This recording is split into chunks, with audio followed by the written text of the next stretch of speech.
वाकया करबला तारीख का दर्दनाक वाकया है। ये इकद्दार की जंग नहीं थी, अकदार की जंग थी। दो शख्सियत की लड़ाई नहीं थी, दो नजरियात का टकराव था। ये हक और बातिल का मार्का था। यजीद जुल्म का इस्तियारा है, हुसैन इब्ने अली अमन की आलामात है।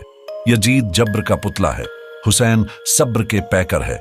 यजीद अपनी बद्दतीनत फितरत और अपनी तपे ना हमवार के बाइस दुनिया पर जिल्लत और रुसवाई, जुल्म जबर, जोरो ज्यादती की अलामत बन के उभरा, और हुसैन इब्ने अली रज़ियल्लाहु ताला अन्हु हक और सदाकत के निशान बन के उभरे। करबला के तपते हुए रेगजार में हुसैनी और यजीदी दो किरदार सामने आते हैं। यजीद बहदल की बेटी मैसून का नापाक बेटा था और हुसैन मोहम्मद अरबी सल्लल्लाहु अलैहि वसल्लम की बेटी फातिमा के शहजादे थे। यजीद दमिश्क के अतराफ में सरजून और जरीर अख्तल जैसे औबाशों के झुरमुट में पलकर जवान हुआ। हुसैन का दरवाजा मस्जिद नबवी के अंदर खुलता था। यजीद नशे में धूत होकर के नमाजें छोड़ देता था।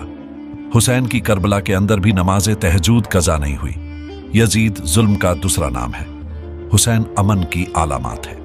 आइए तफसील से जानते हैं करबला का वाकया। हम आप लोगों के लिए करबला का किस्सा बयान कर रहे हैं। जब 60 हिजरी में हजरत सैयदना अमीर मुआविया रज़ियल्लाहु अन्हु का इंतकाल हुआ और यजीद उनका जानशीन बना, तब ताख्ते हुकूमत पर बैठते ही उसके लिए सबसे अहम मसला हजरत सैयदना इमाम हुसैन, हजरत सैयदना अब्दुल्लाह बिन जुबैर और हजरत सैयदना अब्दुल्लाह बिन उमर से बैअत लेने का था, क्योंकि इन हजरातों ने यजीद को अमीर मुआविया का वली अहद तस्लीम नहीं किया था। इसके अलावा इन हजरातों से यजीद को यह भी खतरा था कि कहीं इनमें से कोई खलीफत का दावा न कर दे और कहीं ऐसा न हो कि सारा हिजाज मक्कदस मेरे खिलाफ उठ खड़ा हो, जबकि इमाम हुसैन रज़ियल्लाहु ताला अन्हु के दावा खिलाफत की सूरत में इराक में भी बगावत का सख्त अंदेशा था। उन वजहों की बिना पर यजीद के पेश नज़र सबसे बड़ा मसला अपनी हुकूमत की बका और उसे तहफ्स देना था। लहजा इसने उन हजरात मुक़द्दसा से बैअत लेना ज़रूरी समझा।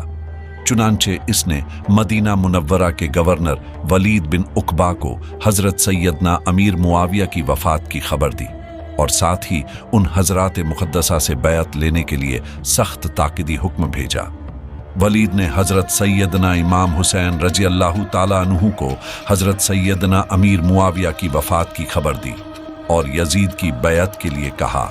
आप रज़ियल्लाहु ताला अन्हु ने ताज़ीद के बाद फरमाया कि मेरे जैसा आदमी इस तरह छुपकर बैत नहीं कर सकता और न भी मेरे लिए इस तरह छुपकर बैत करना अच्छा है।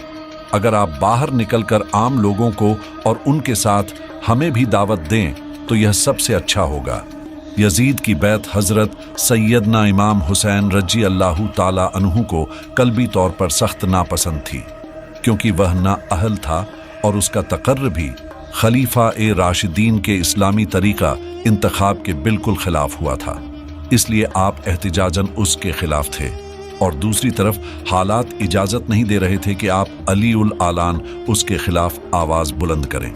लहजा आप रज़ियल्लाहु ताला अन्हु ने अपने अहलो अयाल और अजीज़ो अकारिब को साथ लेकर मदीना मुनव्वरा से मक्का मुकर्रमा की तरफ हिजरत फरमा ली।